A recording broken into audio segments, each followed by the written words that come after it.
Konnichiwa yokoso irashaimase. Bref, bonjour à toutes et à tous et bienvenue dans cette troisième vidéo. Aujourd'hui, une vidéo un peu spéciale car nous allons parler de vocabulaire.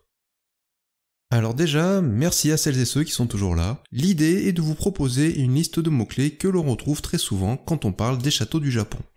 La vidéo est accessible à tous, pas besoin de maîtriser le japonais et il y en aura pour tous les niveaux. Avec ça, vous allez pouvoir vous la péter pendant vos repas en famille ou entre amis. Par contre, ça ne vous aidera pas trop pour briller au Scrabble. On peut pas tout avoir. Enfin bref, trêve de bavardage, on est parti. Commençons par la base de la base, qui est le mot Oshiro, qui signifie tout simplement le château, mais qui désigne aussi n'importe quelle place fortifiée en général, donc c'est un terme dont le sens est assez large. Quand on parle du château de telle ou telle ville, le mot shiro devient jo, qui est la prononciation sino-japonaise. Comme ici, pour le château d'Osaka, on dira tout simplement Osaka-jo. En général, le nom du château correspond à celui de la ville, sauf pour quelques rares exceptions, comme celui de Kyoto qui est le Nijojo et celui de Tokyo qui est le Edojo. Le château représente le site dans son entièreté et non seulement le donjon principal. Passons maintenant au mot Tenshukaku qui signifie littéralement le pavillon qui défend les cieux. Couramment, on utilise plutôt le terme Tenshu qui est un peu plus court et plus simple à prononcer. Le Tenshu est littéralement le symbole d'un château, c'est sa pièce maîtresse, la plus imposante et aussi sa dernière ligne de défense. Comme je vous l'avais indiqué dans la première vidéo sur l'histoire des châteaux, les premiers Tenshu datent de la seconde moitié du XVIe siècle avec le château d'Azuchi comme point de départ, pour s'arrêter vers la seconde moitié du XIXe siècle. Puis le Tenshu est construit sur ce qu'on appelle un Tenshudai, qui signifie littéralement le socle ou la base du Tenshu. Il est fait en pierre et est toujours de forme plutôt trapézoïdale selon l'époque et les styles. C'est une construction vraiment solide et les châteaux qui ont perdu leur Tenshu possèdent souvent un Tenshudai qui indique où se trouvait le donjon principal par le passé. Juste à côté de l'imposant Tenshu se trouve parfois ce qu'on appelle un Kotenshu qui signifie petit Tenshu. Il fait la plupart du temps 2 ou 3 étages et est directement connecté au Tenshu. On en trouve encore quelques-uns dans les châteaux les mieux conservés comme à Himeji ou à Kumamoto pour ne citer que. Autre bâtiment de défense emblématique et que l'on retrouve quasiment dans tous les châteaux, la Yagura, qui est une sorte de tourette ou de tour de guet. On les retrouve souvent posées sur les coins des murs en pierre qui délimitent les enceintes. On parle alors de Sumiyagura qui signifie tourette de coin. Elles ont en général entre 1 et 3 étages. Il arrive que plusieurs Yagura soient connectées entre elles par des couloirs ou des corridors. On appelle ce bâtiment de connexion une Watari Yagura qui signifie Yagura traversante. Cela permet de se déplacer facilement d'une tourette à l'autre et aussi de stocker du matériel ou des hommes. On utilise aussi le terme de Watari Yagura pour le bâtiment qui connecte le Tenshu à son Kotenshu. Le mot suivant est mon, qui est tout simplement une porte. Je ne vais pas vous expliquer à quoi sert une porte, mais on peut noter que le terme mon sert à indiquer la porte d'entrée d'une propriété ou d'une zone bien définie, comme dans le cas d'un portail par exemple. Donc, on n'utilisera pas ce mot pour parler de la porte d'entrée d'une maison ou d'un placard. Il existe différents styles de portes, mais cela fera l'objet d'une vidéo plus avancée. Mais je vais quand même vous parler de la Yaguramon, qui est donc une porte sur laquelle se trouve une Yagura. Cela en fait une porte renforcée et bien plus compliquée à franchir. Elle sert aussi à stocker du matériel et des vigiles.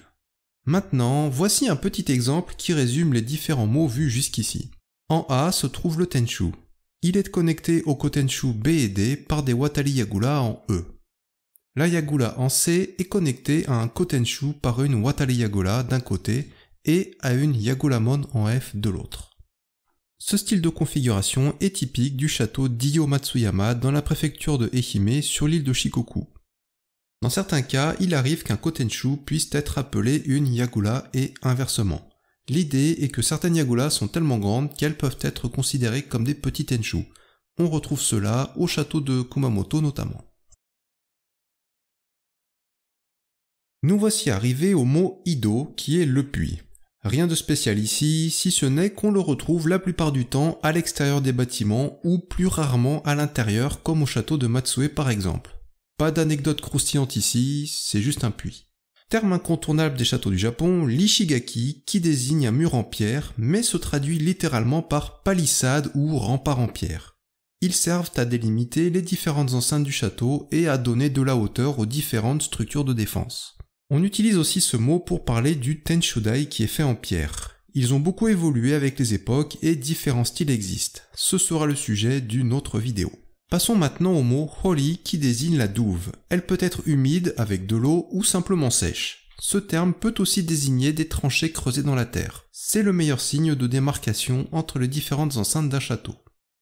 Autre mot lié à la défense du château, le mot dobei qui est simplement le mur, qui est généralement fait de terre, de bois, de lattes de bambou et de cordes, le tout recouvert d'une sorte de plâtre blanc, comme vous pouvez le voir sur l'image de droite. On retrouve ces murs le long des ishigaki qui délimitent les différentes enceintes. Et vous aurez remarqué que ces murs possèdent des meurtrières qui se dit sama en japonais. Leur utilité est la même que dans nos châteaux forts et vous noterez les différentes formes en triangle, rond, carré et rectangle. Les meurtrières en rectangle étaient réservées pour les archers et les flèches, alors que les triangulaires, les rondes et les carrés étaient faites pour les armes à feu comme les canons et les fusils. Il est dit que chaque unité de défense était assignée à l'avance à une forme spécifique pour mieux organiser la défense en cas d'attaque soudaine. Par exemple, une unité A était assignée aux meurtrières rondes, une unité B au carré et une unité C au triangulaire. Un autre mot emblématique des châteaux du Japon est Ishi-Otoshi qui signifie la bretèche. Si vous aussi vous ne connaissiez pas ce mot avant cette vidéo, bienvenue au club. J'espère ne pas être le seul. La bretèche est simplement une avancée sur les murs ou sur les bâtiments pour faire tomber des pierres ou tout autre objet contendant le long des murs sur les assaillants. Dans le mot Ishi-Otoshi, Ishi signifie la pierre et Otoshi vient du verbe otosu qui signifie faire tomber. Le mot suivant est Hashi qui signifie le pont.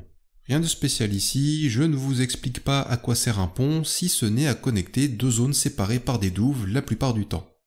Dans le registre des décorations, nous avons le Shachihoko qui est un animal chimérique que l'on retrouve au sommet des Tenshū principalement. La tradition veut que ce poisson protège les châteaux des incendies, mais comme ils sont parfois faits en bronze, ils attirent tout simplement la foudre, et donnent l'effet inverse. C'est quand même assez ballot. Les anglo-saxons ont tendance à les désigner comme des dolphins, donc des dauphins, mais il s'agit plutôt d'une carpe à tête de tigre qui possède des écailles et parfois même des épines. Le mot suivant est un grand classique des châteaux du Japon. Il s'agit du Honmaru, qui est l'enceinte principale du château.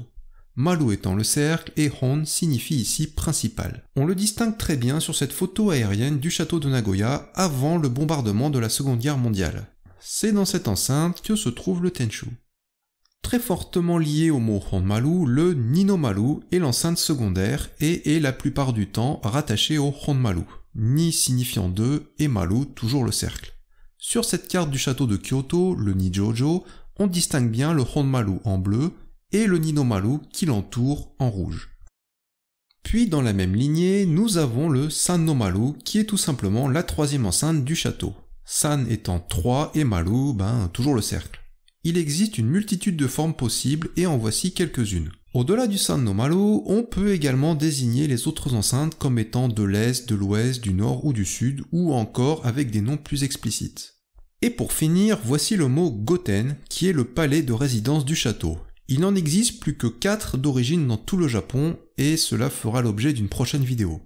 Pour ceux qui ont déjà visité Kyoto et son château, le Nijojo, vous aurez peut-être remarqué que le palais se nomme le Ninomaru Goten, qui est donc le palais de résidence de la deuxième enceinte. Il en existe aussi un dans la première enceinte, mais il n'est pas ouvert aux visiteurs. C'est quand même bien dommage.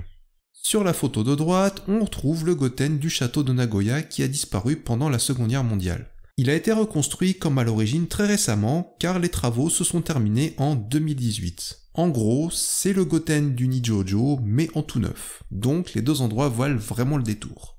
C'est la fin de cette vidéo, merci de l'avoir suivi jusqu'au bout, et j'espère qu'elle vous aura plu. Maintenant, vous connaissez les termes de base qui gravitent autour des châteaux du Japon, et surtout, vous allez pouvoir vous la péter auprès de vos amis. Ou pas. Si le thème de la chaîne vous plaît, n'hésitez pas à vous abonner pour ne rien rater des prochaines vidéos, et pourquoi ne pas mettre aussi un petit pouce bleu pour encourager la chaîne. À mon niveau, chaque petit signe d'encouragement est vraiment très précieux. Je vous dis à la prochaine, sur ce, Okini!